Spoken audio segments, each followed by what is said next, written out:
الله وبركاته. طلابنا حبايبنا طلاب الخديوي في كل مكان. لو انت في الجغرافيا الان مراجعة الخديوي هتخليك في امان لسنين قدام. صلي على النبي. حبايبنا دي خريطة العالم. اول حاجة عند حضرتك الموقع الفلكي والموقع الجغرافي والتضاريس. الموقع الفلكي ما يتذاكرش ان الارقام اللي بيسالش فيها كتير في الامتحانات. تعالى معايا على الموقع الجغرافي. عندك قارات العالم 7: اسيا، افريقيا، اوروبا، امريكا الشماليه، امريكا الجنوبيه، استراليا، والقاره القطبيه الجنوبيه اللي هي انتاركتيكا. طيب اسيا انا ما بحفظش خريطه، اللي انا شايفه بقوله. مستر حضرتك شايف ايه؟ اسيا بيحدها من الشمال للمحيط القطبي. انت معايا المحيط القطبي الشمالي. اسيا بيحدها من الجنوب المحيط الهندي. اسيا بيحدها من الشرق المحيط الهادي. انا ما جبتش حاجه من عندي، اللي انا شايفه بقوله. اسيا بيحدها من الغرب قاره اوروبا والبحر المتوسط والبحر الاحمر. انا ما حفظتش حاجه، اللي انا شايفه قدامي على الخريطه قلته. يبقى تاني، اسيا بيحدها من الشمال المحيط القطبي الشمالي. اسيا بيحدها من الجنوب المحيط الهندي. اسيا بيحدها من الشرق المحيط الهادي، وبيحدها من الغرب قاره اوروبا والبحر المتوسط والبحر الاحمر. ادي بالنسبه لقاره اسيا. تمام مستر؟ حاجه بسيطه. اللي بيفصل عند حضراتنا هنا، اللي بيفصل بين قاره اسيا وقاره اوروبا، جبال هنا يا استاذي اسمها جبال اورال. اسمها جبال اورال. حضرتك اسيا واوروبا مستريحين على بعض، ده في جبال بتفصل ما بينهم. في مشكله كده؟ طيب الراجل ده بيقول احنا ما بنحفظش، احنا بنفهم خريطه. طب تعال نشوف كلامه صح ولا غلط. قاره افريقيا عايز يطبق. قاره افريقيا بيحدها من الشمال البحر المتوسط. طب ادي من الشمال البحر المتوسط. بيحدها من الشرق البحر الاحمر والمحيط الهندي. الاثنين دول بيفصلوها عن قاره اسيا. شاطر الله ينور. افريقيا بيحدها من الغرب المحيط الاطلنطي. المحيط الاطلنطي اللي بيفصلها عن قاره امريكا الشماليه وامريكا الجنوبيه. في مشكله؟ طب تعالى جرب معايا تاني. تعالى على قاره اوروبا. اوروبا بيحدها من الشمال برضه المحيط القطبي الشمالي. اوروبا بيحدها من الجنوب برضه البحر المتوسط. الله ينور. اوروبا بيحدها من الشرق قاره اسيا. عاش الله ينور. اوروبا بيحدها من الغرب المحيط الاطلنطي. ايه ده؟ طب ما الخطه سهله اهي، مصعبين هعمل ايه؟ يلا نكمل. امريكا الشماليه نفس الكلام، بيحدها من الشمال المحيط القطبي الشمالي. بيحدها من الجنوب الشرقي حاجتين: خليج المكسيك والبحر الكاريبي. خليج المكسيك والبحر الكاريبي. امريكا الشماليه بيحدها من الشرق المحيط الاطلنطي. ما انا شاطر وعارف ان المحيط الاطلنطي بيفصل بين الامريكتين وقاره افريقيا وقاره اوروبا. كمل معايا. حضرتك امريكا الشماليه بيحدها من الغرب برضه المحيط الهادي. هنا نقف ثانيه. مستر هو احنا عندنا محيطين هادي ازاي يا حبيبي؟ هو واحد بس. الكره الارضيه عشان لفه، فالمحيط الهادي موجود في شرق الكره الارضيه وغرب الكره الارضيه. احنا لو طبقنا السبوره دي على بعضها هتلاقي ان هو محيط هادي واحد. كمل معايا. امريكا الجنوبيه بيحدها من الشمال الشرقي البحر الكاريبي، وبيحدها من الشرق المحيط الاطلنطي، وبيحدها من الغرب المحيط الهادي.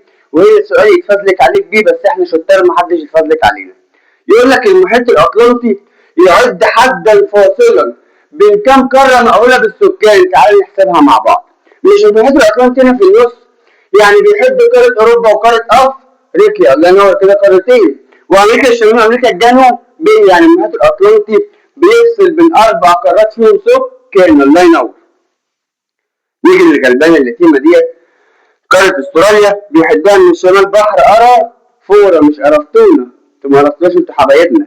بيحدها من الشمال بحر ارافورا اللي بيفصلها عن جزر اندونيسيا اللي تبع قاره اسيا. وبيحدها من الشرق المحيط الهادي برضه. واستراليا بيحدها من الغرب والجنوب المحيط الهندي، لان المحيط الهندي هنا لافف. في مشكله؟ ادي اول درس عندك في المنهج. قسما بالله ده اول درس. خش معايا على الدرس الثاني اللي هو درس التضاريس. عندك تضاريس العالم كلها هنفرقها مع بعض دلوقتي. صلي على النبي. كل قاره عايز اعرف عنها 3 حاجات: جبال، هضاب، انهار. جبال، هضاب، انهار. الانهار قلنا اسمها سهول فيضيه. الله ينور. والبحار والمحيطات سهول ساحليه. خليك معايا.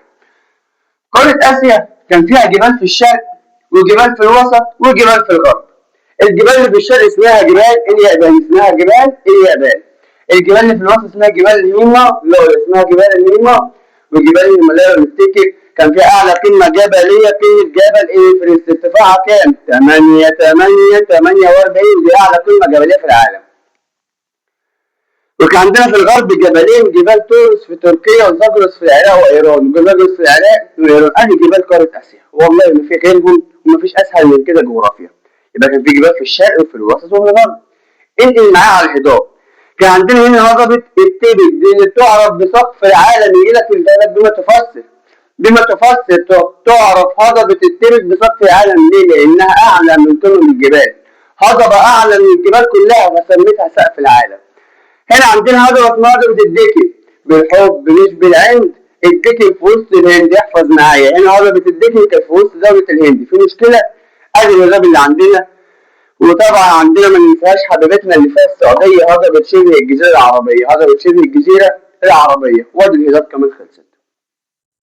اتفقنا مع بعض اللي معايا من اولى اعدادي واللي معايا من اول السنه، اتفقنا ان السهول الفيضيه موجوده جنب الانهار، والسهول الساحليه موجوده جنب البحار والمحيطات. يعني اول ما تسمع كلمه سهول ساحليه يعني موجوده جنب البحار والمحيطات، يعني ركز معايا. سواحل المحيط الهادي سهول ساحليه، الله ينور. سواحل المحيط الهندي سهول ساحليه. سواحل المحيط القطبي الشمالي سهول ساحليه. لكن في سواحل داخليه، اللي هي سواحل المحيط البحر المغلق، اللي هو بحر قزوين، اللي هو بحر ايه؟ قزوين.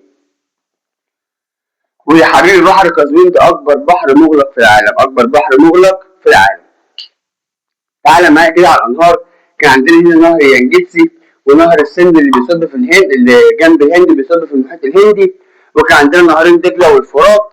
وكان عندنا سهول سيبيريا. هنا يسألك فيها سؤال مهم جدا، يقول لك سهول سيبيريا تفقد اهميتها الاقتصاديه. اقتصاديه يعني حاجه فيها فلوس، زي ما تقول لي بابا الصبح اديني المصروف. تفقد اهميتها الاقتصاديه يعني ملهاش قيمه، ما بتدخلش فلوس. طب ليه؟ لانها تتجمد في فصل الشتاء، تتجمد في فصل شتاء. طب نهر بقى متجمد، فيها نهر تعرف فيه مراكب تعرف تمشي فيه؟ اكيد لا طبعا، النهر اتجمد فما بقاش ليه اهميه اقتصاديه. طب ليه فصل الشتاء؟ بسبب شده البروده. ايه هم مثلا سهول سيبيريا؟ اللي هم 3 انهار، اوب وينس ولينا. وعندك هنا سهول منشوريا في الشرق، وسهول شرق الصين. وقلنا نهر ينجتسي ونهر السند، وادي الانهار اللي في قاره اسيا. خلصت قاره اسيا من حيث التضاريس. فاحنا الاول رجعنا لها موقع جغرافي ورجعنا لها تضاريس. راجع كده معايا كده الموقع الجغرافي تاني. اسيا كان بيحدها من الشمال المحيط، جدع سمع صوتك، المحيط القطبي الشمالي. وكان بيحدها من الجنوب المحيط الهندي، الله ينور. كان بيحدها من الشرق المحيط الهادي. وكان بيحدها من الغرب قاره اوروبا والبحر المتوسط والبحر الاحمر. تعالى لتضاريس قاره افريقيا. افريقيا كان عندها جبال زي جبال اطلس، وجبال اطلس كان بيفصلها هضبه مع الحركات الارضيه. جبال اطلس انفصلوا، كانت كلها جبل واحد، بدأوا ينفصلوا وجت هضبه طلعت في النص ما بينهم اسمها هضبه الشتوت. كنا بنغنيها وبنقول جت هضبه اديتهم بالشلوت واسمها هضبه، سمع صوتك، اسمها هضبه الشتوت. دي اللي بتفصل بين جبال اطلس.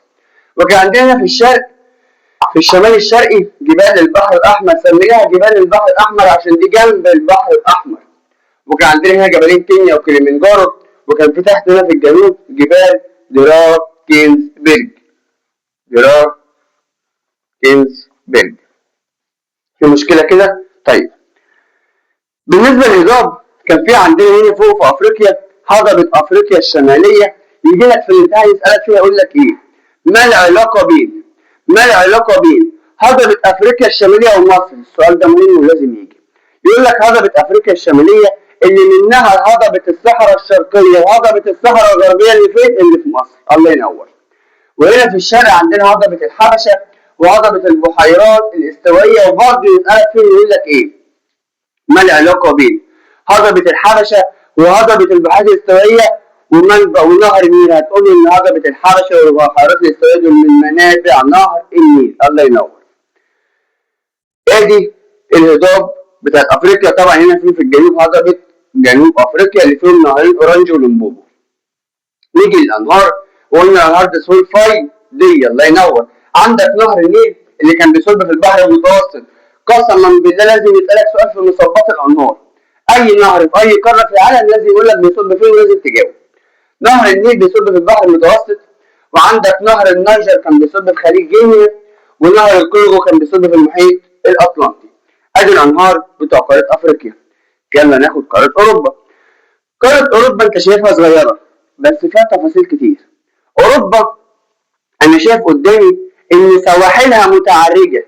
طب تعرض السواحل ده ساعد على إنشاء الموانئ الطبيعية، إزاي يا مستر فهمني؟ المينا دي تدخل تركب فيها السفينة، طب ما دي متعرجة، الحتة اللي احنا لجوه صح كده؟ طب ما ممكن السفينة تدخل تركب هنا، يبقى ده مينا ولا مش مينا؟ يبقى ده مينا طبيعي. يبقى تعرض السواحل ساعد على إنشاء الموانئ الطبيعية. أيوه يجي لك في السؤال يقول لك ماذا يحدث إذا؟ إيه اللي هيحصل؟ لو تشابهت سواحل قارة أفريقيا مع سواحل قارة أوروبا، يا حبيبي يا سواحل قارة أوروبا متعرجة، لو بقت سواحل أفريقيا متعرجة زيها هيساعد على إنشاء الموانئ الطبيعي. أيوه الله ينور. عندك في أوروبا القارة اسمها أوروبا، ودي عندها جبال تتميز بالارتفاع، تتغطى بالجليد في الشتاء يا وليد، اسمها جبال الألب من الغرب للشرق. الجبال دي ممتدة من الغرب للشرق. الجبال دي اسمها بيتغير وفعلا أمرها يحير.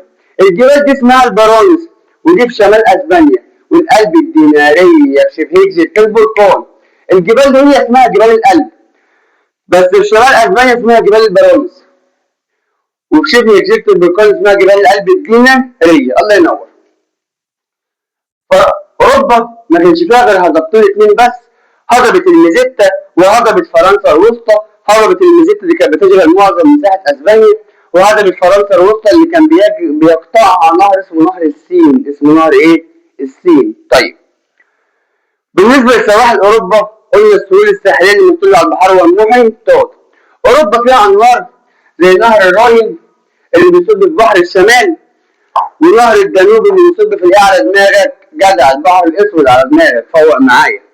وعندك نهر الفولجا ده كان اطول انهار اوروبا، بيصب في بحر قرص، ومن كتر ما النهر طويل كان بيصب في القاره اللي جنبه سلك النيه.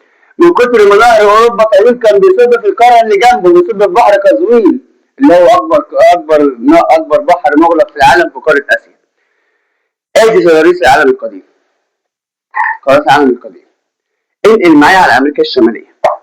امريكا الشماليه احنا عارفين طبعا ومستهينين وعارفين امريكا بوشين، وعندها جبلين، وعندها هضبتين. امريكا الشماليه كان عندهم جبال. امريكا الشماليه كان عندهم جبال الابلاش وروكي. امريكا عندها جبال في الشرق والجبال في الغرب. شين شين الابلاش في الشرق وروكي في الغرب. تاني الابلاش في الشرق وروكي في الغرب. طب يا مستر مين فيهم اللي مرتفع؟ الابلاش ولا روكي؟ قال لك جبال روكي اللي مرتفع. جبال روكي اللي مرتفع. عشان كده طالما الجبال قريبه من السهول الساحليه بتضيق السهول الساحليه. الله ينور. اي سؤال هناك في الامتحان يقول لك بما تفسر ليه بتضيق السهول الساحليه، قول له بسبب اقتراب الجبال واكتب اسم الجبال. يعني مثلا قال لك بما تفسر تضيق السهول الساحليه في قاره امريكا الشماليه السواحل المطله على المحيط الهادي، هتقول له بسبب اقتراب جبال روكي. الله ينور. انا لسه ان هم بوشين وعندهم جبلين وعندهم هضبتين، في الشمال هضبة ليبرادور وفي الجنوب المكسيك. في الشمال ليبرادور وفي الجنوب المكسيك، والاسم ده ما يتنساش لان هضبة المكسيك جنب خليج المكسيك تحت، ما هم قرايب ولاد عم. ادي الجبال وادي الهضاب. قلنا عندها سهول فيضيه وسهول ساحليه، معلوماتنا ما بنغيرهاش. السهول الساحليه موجوده جنب البحار والمحيطات. الله ينور. يعني سواحل المحيط القطبي الشمالي دي سهول ساحليه، سواحل المحيط الاطلنطي دي سهول ساحليه، سواحل المحيط الهادي دي برضه سهول ساحليه. طب ايه مثل السهول الفيضيه؟ عندك 3 انهار في امريكا الشماليه. نهر نيلسون وده بيصب في خليج هيدسون، ونهر سانت لورنس وبيصب في خليج سانت لورنس، ونهر الميسيسيبي وبيصب في خليج المكسيك. ادي الانهار اللي في امريكا الشماليه. فيهم حاجه صعبه؟ ما فيهمش حاجه صعبه. انقل معايا امريكا الجنوبيه. امريكا الجنوبيه دي يعني غلبانه يتيمه، عندها جبال واحده يتيمه اسمها جبال الانديز. احزق معايا اسمها جبال الانديز، هي اللي في امريكا الجنوبيه. امريكا الجنوبيه عشان تحت عندها جبال ايه؟ الانديز. وجبال الانديز برضه مطله على المحيط الهادي. يعني الجبال بتخلي السواحل مالها جدع، السواحل مالها ضيقه. الله ينور. وعندها هضاب، 3 هضاب فيها، هضبة جيانا في الشمال، وهضبة باتاجونيا في الجنوب، وفي الوسط كان فيها هضبة البرازيل، والهضبة دي بيتركز فيها السكان. عاش ليه؟ عشان فيها مدن كبرى، عشان فيها مدن كبرى. وفيها انهار زي نهر الامازون ده اوسع سهول فيضيه في العالم. وفيها نهر الاوريانكو وسهول لابلاتا اللي هي نهر بارانا باراجواي لابلاتا اللي بتعرض بسهول ايه؟ البنباس، مش البسباس، اسمها سهول البنباس. نيجي لاستراليا. استراليا فيها جبال واحده برضه اسمها جبال الحاجز الكبير، وخلي بالك بتتسمى اسم تاني اسمها جبال القلب الاستراليه. ليه؟ عشان واخده شكل نص قلب من المنظر ده، فاسمها جبال القلب الاستراليه اللي هي جبال الحاجز الكبير. قال لك وفيها هضبه وحيده اسمها الهضبه الغربيه، اسمها الهضبه الغربيه. طب افهم حاجه، الهضبه الغربيه واخده معظم مساحه استراليا، وافريقيا الهضاب اللي فيها واخده معظم مساحه افريقيا، عشان كده يبقى في اوجه تشابه بين استراليا وافريقيا، الاثنين بيسودهم المظهر الهضبي. ليه؟ عشان الهضاب بتشغل مساحه كبيره من مساحه قارتهم. افريقيا استراليا فيهم نهرين ميري ودارلينج، والاثنين بيصبوا في الخليج الاسترالي الكبير. وخلي بالك استراليا فيهم جزيرتين، نيوزيلندا الشماليه ونيوزيلندا الجنوبيه، وفيهم جزيره تسمانيا. في هنا مضيق بيفصل بين قاره استراليا وجزيره تسمانيا اسمه مضيق باس. اسمه مضيق ايه؟ باس، ب الف س، اسمه مضيق باس. في مشكله كده؟ طيب اخر حاجه عايز اقولها ان هنا في جزيره مدغشقر تبع افريقيا، وجزر القمر، جزيره مدغشقر وجزر القمر. في سؤال جالكم في الامتحان وانتوا بتحلوا ان اول خط طول بتاع قاره اسيا بيتشابه مع بدايه قاره استراليا، الاثنين شبه بعض، الاثنين شبه بعض. اوروبا كان بيسودها المظهر الساحلي عشان فيها سهول الساحليه بتاعتها متعرجه. مستر هنا دي مدار الاستواء، هنا دائرة الاستواء ودائرة الاستواء في النص يا سناء، فوقيها مدار السرطان، تحتها مدار الجدي. افهم من كده ان دائرة مدار الاستواء دائرة الاستواء طالما هنا يبقى هنا عندها اقليم مناخ استوائي. جدع، من اقليم مناخ استوائي شبه استوائي، يعني ده هنا اقليم مناخ استوائي، هنا استوائي، هنا استوائي. في مشكلة؟ ركز كده وافتكر معايا، كان شمال وجنوب الاقليم الاستوائي ده اقليم مداري حار، اقليم مداري حار. هنا كده عند الهند ده اقليم موسمي، ده اقليم موسمي. وفي الشمال برضه ده كان اقليم موسمي. هنا كان عندنا اقليم مناخ البحر المتوسط اللي هو في غرب استراليا، ما هو اقليم مناخ البحر المتوسط موجود في غرب القارات. هنا كان عندك اقليم مناخ غرب اوروبا، وهنا اقليم مناخ البحر المتوسط. في مشكله كده؟ هنا كان في اقليم مناخي اللي هو اقليم مناخ غرب اوروبا واقليم مناخ البحر المتوسط، لان اقليم مناخ البحر المتوسط موجود في غرب القارات. طيب، وطبعا معلومه معروفه جدا واسهل حاجه يا رب تجيلك في الامتحان لو قال لك اقليم تندرا. اقليم التندرا موجود يا في الشمال خالص يا في الجنوب خالص، يعني القاره القطبيه الجنوبيه كلها تبع اقليم مناخ التندرا، وشمال القارات باقليم مناخ برضه التندرا، برضه اقليم مناخ التندرا. طب عندك اقليم اسمه الاقليم الجبلي ده موجود فوق الجبال، يعني عند جبال الهيمالايا اقليم جبلي، جبال الحاجز الكبير اقليم جبلي، جبال البحر الاحمر اقليم جبلي، جبال الألب اقليم جبلي، ركب الابلاش اقليم جبلي، جبال الانديز برضه اقليم جبلي. الله ينور عليكم. وكان عند حضرتك الواحد الثاني السلالات، كان عندنا 3 انواع من السلالات، ماغوليه وزنجيه وكوكازيه. والزنجيه 10%، الزنجيه كان نسبتهم قد ايه؟ 10%. السلالات الزنجيه كانوا متركزين اكتر في قاره افريقيا، كان 70% من ذنوب العالم كلهم موجودين في قاره افريقيا. طيب السلالات الزنجيه كان مواصفاتهم ايه؟ قلنا البشره داكنه، والانف عريضا فرشحه كده تلاقي مناخيرهم 6 فتحات، وقلنا الشعر اجعد يعني شعرهم اكرد، دي عارفهم؟ ماشي. قال لك وكمان الشفايف غليظه، عارف انت الشفايف اللي عندك بس بقى ايه؟ الشفايف غليظه. طيب ودول كان اقسامهم الزنوج السودانيون والنيليون الحاميون والبوشمان والهنتوت والبنتو والاقزام. عندنا السلالة المغولية ودي كانت 40%، ونسبتهم كبيرة ليه؟ عشان دي النسبة الكبرى من سكان الصين وجنوب شرق آسيا وجنوب وشرق آسيا. طيب من أقسام السلالة المغولية الإسكيمو والهنود الحمر. آخر حاجة عندنا السلالة القوقازية ودول كانوا 50%، يعني نص سكان العالم سلالة قوقازية اللي منهم العرب اللي متركزين في حوض البحر المتوسط. قال لك ودول كانت بشرتهم عاملة ازاي؟ البشرة بيضاء وردية اللي تلاقي عيال كده وشهم ابيض بيض بحمار، وتلاقي الشعر متموج، وتلاقي الشفايف رفيعه. طيب قال لك ودول كانوا اقسامهم المجموعه النورديه الشماليه والمجموعه القلبيه اللي عند جبال القلب هنا، وعندك سكان حوض البحر المتوسط برضه سلاله قوقازيه. وعند حضرتك بعد كده كان بيتكلم الدول اللي عندها رعايه طبيه فائقه زي روسيا، رعايه طبيه مرتفعه زي مصر والاردن، ورعايه طبيه منخفضه زي نيبال في اسيا. وبكده نكون قدرنا ان احنا نجمع معاكم منهج الجغرافيا بشكل بسيط وسريع في اقل من تلت ساعه. وكان الله بالسر عليم، وانتظروا الفيديو التاني، فيديو مراجعه التاريخ والشخصيات التاريخيه، وباذن الله نكون قدرنا وصلنا لكم المعلومه بشكل سريع وسهل وبسيط. السلام عليكم.